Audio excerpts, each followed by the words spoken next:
We've all been Labour members of Parliament for very many years, but it has now been hijacked by the machine politics of the hard left.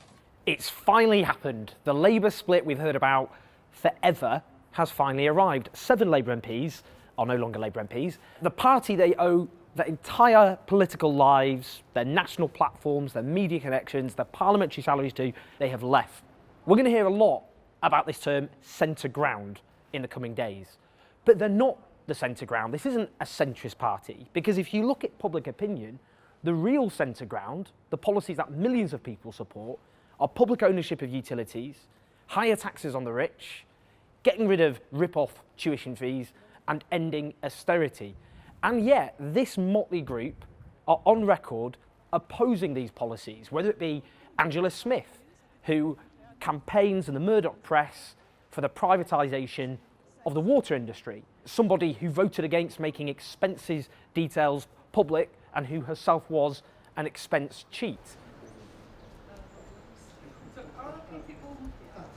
The recent history of the party I've just left suggests that it's not just about being black or a funny, different from the BME community. Or whether it be Chuck Munna, somebody who vehemently opposed a second referendum, who said we should consider leaving the single market to end freedom of movement, then miraculously transformed himself into a Stop Brexit campaigner. This is a national catastrophe, and we want no part in facilitating the disaster if it happens. Somebody who's passionately opposed increasing taxation on those booming at the top of society, and somebody who's received huge amounts of money from PricewaterhouseCoopers, the tax-avoiding accountancy firm, which is so much part of the problem with our broken social order.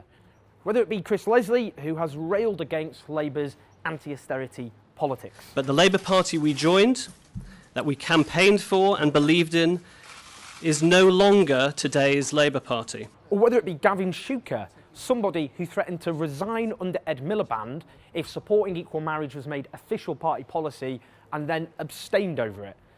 Doesn't really sound like forward-looking progressive politics.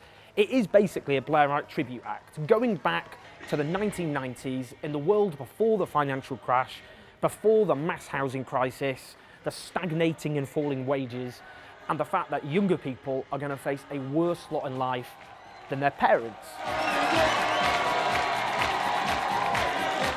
The outcome is a triumph for the New Deal of sense, moderation and hope.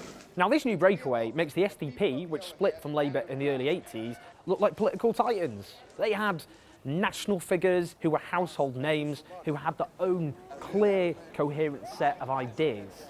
But the SDP crashed and burned, and the only thing they contributed to was keeping Thatcher's Tories in power for longer to inflict the terrible social and economic destruction on this country from which we still suffer.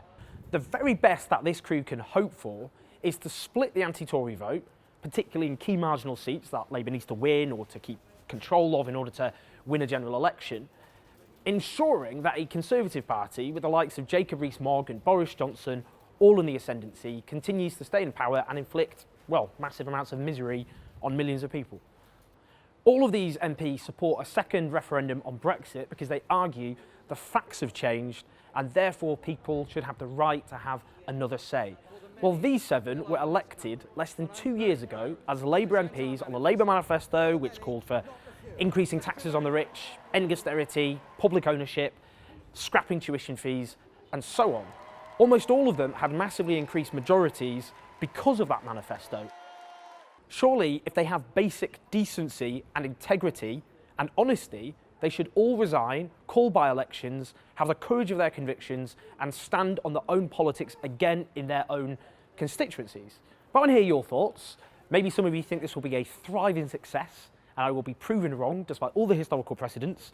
Maybe some of you are worried that this will just split the vote and mean Tory rule, or maybe some of you are just, meh, nothing will really happen. It will just fizzle all out. Well, whatever, I want to hear your thoughts, so leave your comments as ever.